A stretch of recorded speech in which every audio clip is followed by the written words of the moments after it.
So hey everyone, the very first topic that we are going to discuss is about the increasing minor sexual offences in our nation.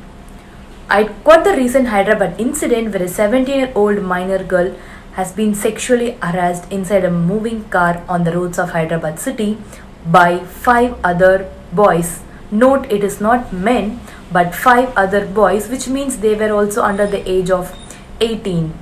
So, what is the way out? Though we as a nation have a very good literacy rate, we have a very good technological development and a lot of awareness, but still, these kind of incidents do keep increasing in our nation. So, what is the way out where we as adults are failing to give our future society, our future generation, a better place to live in? Are we making our society safe for our children in the coming years? Let's discuss. As we all know, children of these days are much engaged with their mobile phones comparatively to their previous generation, mainly because of the COVID situation where we followed only online classes, which means that children have a direct access to both good things and the wrong things which is found on the social media immediately, and they do engage in a lot of bad stuffs in a very earlier stage than their previous generations. Also, parents of this generation are much educated but not well learned to educate their children on their basic rights and protection, especially on sex education, especially that too among male children. Parents do fail here. So, how are we going to break this? Why it is important to know about the POCSO Act? First of all, what is the POCSO Act? POCSO Act means Protection of Children from Sexual Offences, which was enacted in the year 2012, and it came to power on the Children's Day of 2012 under the Ministry of Women and Child Development of our Indian government. So let me quickly address the five important features of this act. Number one, it is gender neutral, which means it is applicable to both female as well as male child. Any person below the age of 18 is considered to be a child under this act. Number two, knowing a crime has occurred and not reporting is itself a crime. I guess most of the women who are listening could connect with me.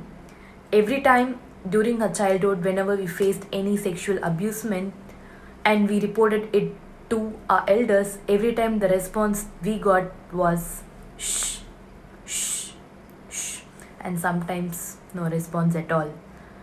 This itself is a crime.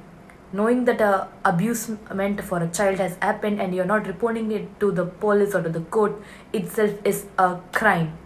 Why to hide all these? Why do we try to hide all these? Trying to hide all these is only going to aggravate the situation. Let's not do this. At least from our generation, let us break it and give our female child a better society to live. Number three, any information regarding the victim is kept highly confidential, which means that any personal identity, be the image of the victim or the place or any other stuffs which is personal to the victim, will not be released in any social media, press, and newspapers. So, your child information is kept highly confidential under this act. So, number four, this act has no time constraint, which means that it has no time limit to file any sexual abusement case under this act. The court do understand that a person has to go under a huge lot of psychological trauma and only then they can address about it. So it doesn't matter even if the incident had happened 3 to 4 days ago or 3 to 4 years ago. It doesn't matter. You can report anytime once you're over it. Number 5, but the most important of all, anyone who's been arrested under this act cannot apply for bail, which means unless and until you prove yourself not guilty, you cannot apply for bail. The penalty for sexually harassing a girl under the age of 12 years is minimum jail term for 20 years, extendable up to life in prison or death sentences too. The penalty for sexually harassing a child under 16 years old is minimum 10 years jail, extendable up to 20 years or sometimes even life prison. The penalty for sexually harassing any child above the age of 16 years is A rigorous punishment of 7 years extendable up to 10 years, and sometimes it is lifetime prison too.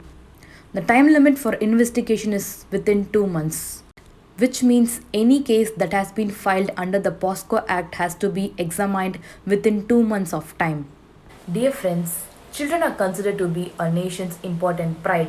A nation's development is completely dependent upon how its children mature and develop. As young parents, it is more important to be a child's best friend first and everything else follows. And also for school educational institutions, it is important to take care of the well being of the child and let them know about good and bad touch, and also on sex education. Instead of hesitating to take such topics, it is important to teach their children on their basic well-being than finishing the curriculum itself. So let us work hard together to give our future generations and the current generation a better society to live in. Thank you.